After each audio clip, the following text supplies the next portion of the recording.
இன்றைக்கி உருளைக்கிழங்கையும் முட்டையும் வச்சு ஒரு ஆம்லெட் ட்ரை பண்ணேங்க.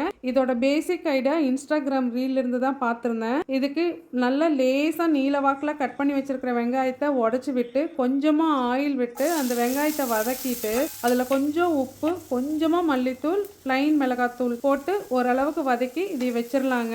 உருளைக்கிழங்கு தோலோடு வேணாலும் போட்டுக்கலாம். தோலை எடுத்துட்டேன் நான். அதையே நல்லா ரவுண்டாக கட் பண்ணிக்கலாங்க. அதோட ஸ்டார்ச் போகிறதுக்காக தண்ணியில் போட்டு அலசிக்கலாம். இன்னுமே கொஞ்சம் ஸ்டார்ச் ரெசிஸ்டன்ஸ் வர்றதுக்காக ஃப்ரிட்ஜில் வச்சு கூட பண்ணிக்கலாம். அது இன்னும் ஹெல்த்தியாக இருக்கும். எண்ணெய் தடவைனா தோசைக்கல்ல இந்த உருளைக்கிழங்கு எல்லாத்தையும் 2 சைடு வேகிற மாதிரி திருப்பி போட்டு இதுக்கு இடையில நம்மகிட்ட இருக்கிற காயில் எல்லாத்துலேயும் உப்பு போட்டு கொஞ்சம் பிசைஞ்சுக்கிறோங்க.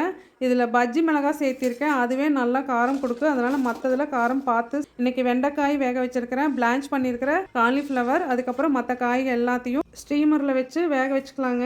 இதுக்கு இடையில கொஞ்சமாக மஞ்சள் கரு, நிறைய வெள்ளைக்கறி இருக்கிற மாதிரி முட்டை நம்ம தேவைக்கு ஏற்ற மாதிரி எடுத்துக்கலாங்க. இதை ரொம்ப பீட் பண்ண வேண்டாம். அது ரொம்ப ஃபோமியாக போயிடும். ஓரளவுக்கு அந்த மஞ்சளும் வெள்ளையும் கலக்கிற மாதிரி கலக்கிட்டு அந்த வெந்திருக்கிற உருளைக்கிழங்குக்கு மேலே வதக்கி வச்சிருக்கிற வெங்காயத்தையும் போட்டுட்டு இந்த முட்டையும் மேலே ஊற்றிக்கலாங்க. ஒரு சைடு வெந்ததுக்கப்புறம் இன்னொரு சைடு திருப்பி போட்டு சிம்மில் வச்சு வேக வைக்கும் போது கருகாது. அப்போ தான் டேஸ்ட் நல்லாயிருக்கும்.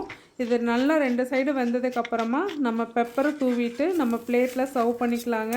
இது கூட நம்ம வேக வச்சுருக்கிற காய்கள் எல்லாத்தையும் கூட சேர்த்திக்கலாம். இன்றைக்கி பிளேட் பார்த்திங்கன்னா இந்த மாதிரி தான் போச்சு.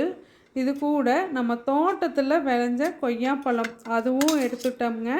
இன்றைக்கி காலையில் பிரேக்ஃபாஸ்ட் பார்த்திங்கன்னா இந்த மாதிரி தான் போச்சு. எக்ஸ்ட்ரா ஃப்ளேவருக்காக அந்த காய்களுக்கு மேலே பருப்பு பொடியும் தூவி சாப்பிட்டேங்க. இந்த ஐடியா உங்களுக்கு யூஸ்ஃபுல்லாக இருக்கும்னு நம்புகிறேன். தேங்க்யூ.